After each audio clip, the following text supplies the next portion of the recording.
ராஜ்மா புலாவ் பார்த்துடலாமா? இதில் வெறும் ராஜ்மா மட்டும் போடலைங்க. சுண்டல், தட்டைப்பயிறு, மொச்சை, ராஜ்மா, பட்டாணி எல்லாமே சேர்த்து செஞ்சுருக்கோம். அது கூடவே வந்து சோயாவோட கிறிஸ்பி ஃப்ரையும் பண்ணியிருக்கோம். எப்படி பண்ணுறேன்னு பார்த்துடலாமா? கருப்பு சுண்டல், 1/4 கப் தட்டைப்பயிறு, 1/4 கப் ராஜ்மா, 1/4 கப் வெள்ளை சுண்டல், 1/4 கப் மொச்சை, 1/4 கப் பட்டாணி எல்லாத்தையும் சேர்த்து ஒரு பாத்திரத்தில் போட்டு தண்ணி ஊற்றி நைட்டு ஃபுல்லாக ஓவர் நைட் ஃபுல்லாக வந்து ஊற வச்சிடலாம். ஊற வச்சதுக்கப்புறம் காலையில் எடுத்து நல்லா ஊறினதுக்கப்புறம் பார்க்கலாம். எல்லா பயிரும் நல்லா ஊறினதுக்கப்புறம் அதை கழுவி ஒரு குக்கரில் சேர்த்துக்கோங்க. குக்கரில் சேர்த்துட்டு கொஞ்சம் உப்பு, அதுக்கு தேவையான அளவு உப்பு போட்டு தேவையான அளவு தண்ணி ஊற்றி குக்கரில் வச்சு விசில் விட்டுறலாம்.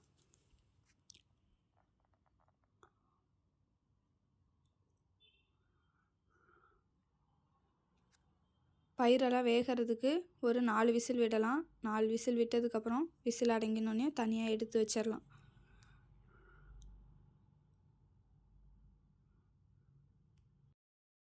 பண்ணுறதுக்கெல்லாம் தேவையானதெல்லாம் கட் பண்ணி வச்சுருக்கேன்.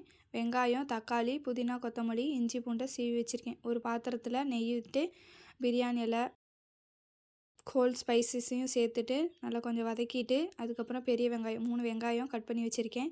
அதையும் சேர்த்து நல்லா வணக்கணும். வெங்காயம் வந்து நல்லா வணங்கி வந்தால் தான் டேஸ்ட் இருக்கும். நல்லா கலர் மாறுற வரைக்கும் வணக்கிட்டு ஒரு தக்காளியை போட்டுட்டு கொஞ்சம் உப்பு, கொஞ்சம் மஞ்சள்தூள் போட்டு சேர்த்து நல்லா வணக்கணும். நல்லா வணக்கிட்டே இருக்கணும். நல்லா தக்காளி வந்து குழஞ்சி வர வரைக்கும் வணக்கினதுக்கப்புறம் மிளகாத்தூள், மல்லித்தூள் சேர்த்து கொஞ்சம் கறி மசால் பொடியும் போட்டு நல்லா வணக்கணும். அதுக்கப்புறம் வேக வச்சு வச்சுருக்க எல்லா பயிரையும் அதுக்குள்ளே சேர்த்து நல்லா மிக்ஸ் பண்ணிவிட்டு கொஞ்சம் நேரம் சிம்மில் வச்சுருங்க. சிம்மில் வச்சதுக்கப்புறம் 2 கப் பாஸ்மதி அரிசியை ஊற வச்சுருக்கேன். அதில் வந்து 3/4 கப் தண்ணி ஊற்றி நல்லா குக்கரில் சேர்த்துட்டு கொஞ்சம் நேரம் கழித்து கொஞ்சம் லெமன் ஜூஸு சேர்த்துட்டு குக்கரை மூடி வச்சு விசில் போட்டு ஒரே ஒரு விசில் விட்டால் போதும். நல்லா சூப்பராக வெந்து வந்துடும்.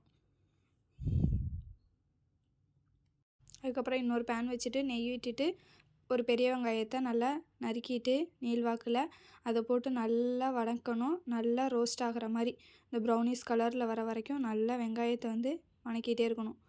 வதக்கினதுக்கப்புறம் ஒரு பாத்திரத்தில் எடுத்துகிட்டு வேக வச்சு வச்சுருக்க பிரியாணியில் வந்து அதை கொட்டிடணும். அதே போல் நெய்யூட்டியும் முந்திரியையும் அதே மாதிரி நல்லா வதக்கி அதையும் அந்த பிரியாணி கூட சேர்த்துடணும். சேர்த்துட்டு கிளறினோன்னா சூப்பரான pulao ready.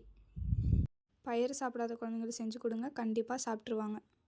Side dish recipe பார்த்துடலாமா? ஒரு பாத்திரத்தில் தேவையான அளவு சோயாவை எடுத்து போட்டுக்கோங்க.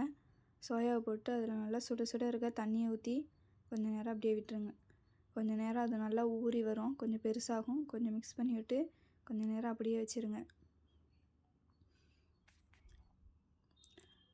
அதுக்கப்புறம் அதுக்கு தேவையான அளவு உப்பு போட்டு மறுபடியும் நல்லா மிக்ஸ் பண்ணி விட்டு அப்படியே வச்சுருங்க. அதுக்கப்புறம் பச்சை தண்ணி ஊற்றி அது ஆறுனதுக்கப்புறம் அதை வந்து நல்லா சோயாவை வந்து பச்சை தண்ணி ஊற்றி புழிஞ்சு எடுத்துக்கோங்க. எடுத்து இன்னொரு பாத்திரத்தில் போட்டுக்கோங்க.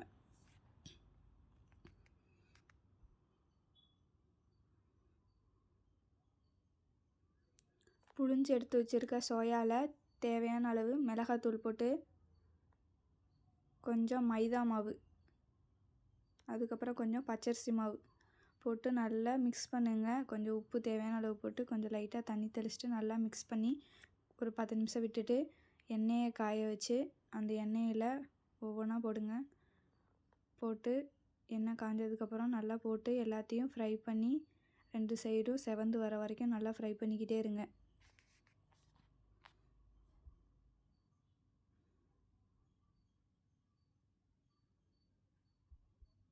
நல்லா கிறிஸ்பியாக இருந்துச்சு. குழந்தைங்களுக்கு ரொம்ப பிடிக்கும். சூடாக சாப்பிட செஞ்சு கொடுங்க. ஈவினிங் ஸ்நாக்ஸாக கூட செஞ்சு தரலாம்.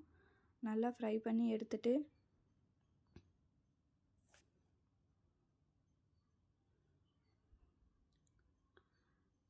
நல்லா எண்ணெய் வடிஞ்சதுக்கப்புறம் இன்னொரு பாத்திரத்தில் மாற்றி பரிமாறுங்க. செஞ்சு பார்த்துட்டு எப்படி இருந்ததுன்னு கமெண்ட்டில் சொல்லுங்கள். பாய்.